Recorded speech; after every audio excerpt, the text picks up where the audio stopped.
Peter, you talked about being better offensively, and I mean, the team that played Pittsburgh in the previous round very nearly beat them by sort of grinding things down to almost to a halt. Does your team have that capacity to do that, or even the, you know, would you want to play that way, or would you rather? This might be one of the lowest defensive productions for, like, if you look at the numbers and the shots and the analytics of it, it could be one of the best defensive games. We've got to cut down on a couple of mistakes. We've had a couple of tough puck bounces with regard to us putting two in our own net, going off of us, off of a skate, off of a shin guard.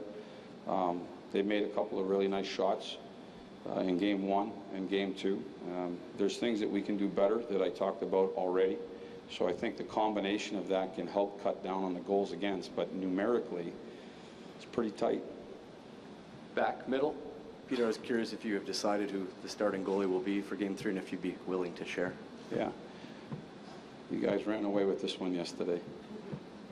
So I'll say it again. As I said on the first day when we talked about Fisher and Wilson, which had nothing to do with a goaltender, we don't talk about lineup decisions. So that was what I said yesterday. I said nothing about a goaltender. I said we don't talk about lineup decisions.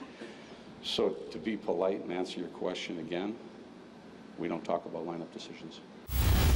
Peter, just sort of, you know, when you're making that kind of decision at goal, how much of it is your choice? How much of it will be the goalie coach's influence? And how much will you watch a practice today to see how does Pekka look or how does Saros look? And does that factor into your decision? I think any good staff communicates. Ultimately, there's a decision made, and when the decision made, it's my decision.